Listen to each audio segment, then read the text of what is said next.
probably 2 or 3 teams that for a team like Benfica is almost impossible to win. That is Bayern Munich, Man City, and Liverpool.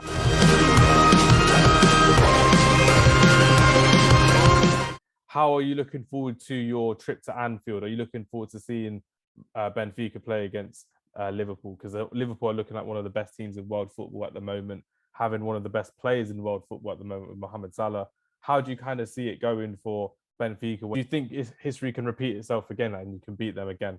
Like you did I definitely hope so. Nevertheless, I think that will be quite challenging, because this Liverpool is a completely different Liverpool 10 years ago, or 6 years ago, or 15 years ago. So right now, players like Mo Salah, like all Firmino and Sadio Mane, the guys are amazing, and Klopp is a world-class coach as well. So just to say this, Luis Diaz, that was probably the best player acting in Portugal with Darwin Núñez, is a substitute of Liverpool. So, and another important aspect is that Darwin Núñez and Rafa from Benfica as well, they are really fast players, but Liverpool defense, they are really quick, they are really fast. So Virgil van Dijk, the guy is I think Virgil will put in a pocket the Darwin Núñez, to be honest with you.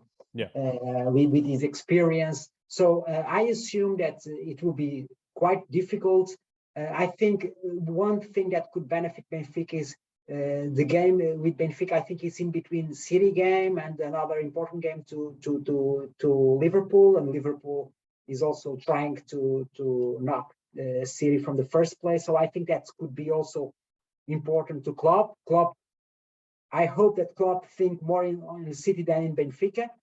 But I think they will be really tough. I think the first game will be the key. If, as I stressed before, if Benfica draw 0-0 or 1-0 for us or something like that, I think in Anfield we could play on counter-attack like we did with Ajax. But I think it will be quite difficult, to be honest with you. I think there are probably 2 or 3 teams that for a team like Benfica is almost impossible to win. That is Bayern Munich, Man City, and Liverpool. I think it will be difficult, but I'm confident. Benfica is 2 times European champions, so Champions League. So everything could happen. So, what other players could you highlight to myself and to the listeners in terms of who could actually really hurt Liverpool? Because you mentioned Yarmouk previously, the Ukrainian international. We mentioned Darwin Núñez, but is there anyone else really in midfield, on the wings, in attack that can really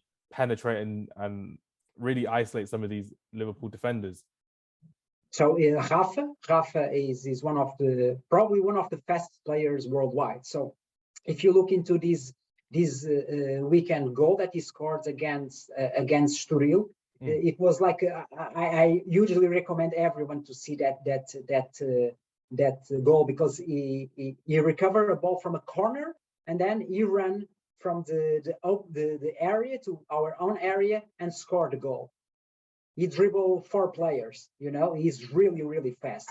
Probably the faster player, as I mentioned before, from our championship. So I think Rafa definitely can hurt Liverpool.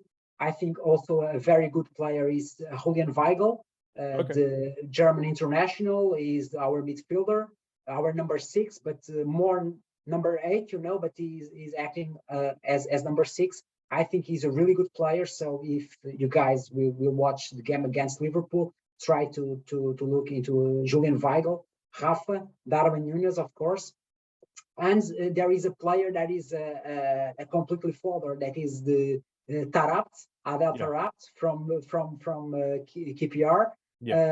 So he's completely unpredictable. Sometimes he can be sent off in the first minutes, but the next game he can play wonderful. So I think Taarabt, it's also really unpredictable. And I think Liverpool, despite all the scouting, of course, all the match analysis, I think Taarabt could be. If Taarabt is in a good day, I think he could make the difference as well. Yeah, it's great to see Adel Taarabt have another lease of life after his time at QPR, and Spurs respectively, because he went around to a couple different clubs and didn't really find his place until he was really at Benfica, and Benfica gave him a chance. And it was really nice to see how he's playing in Champions League football, where a lot of English fans have really appreciated him this season as well, which is great to see. He's at the end of his career, around 32, 33 years old, but he's still actually playing a lot of games for Benfica at the moment, because it's really good to see how he actually was in that Ajax game. It was just good to see him play deeper in midfield, not really being that number 10, but also being a deeper line midfielder and controlling possession a bit more, which is really good with Julian Weigl. I'm looking forward to this game now as well, more than most Man United games for the rest of the season, Filipe. So I'm looking forward to seeing Benfica against Liverpool in the Champions League.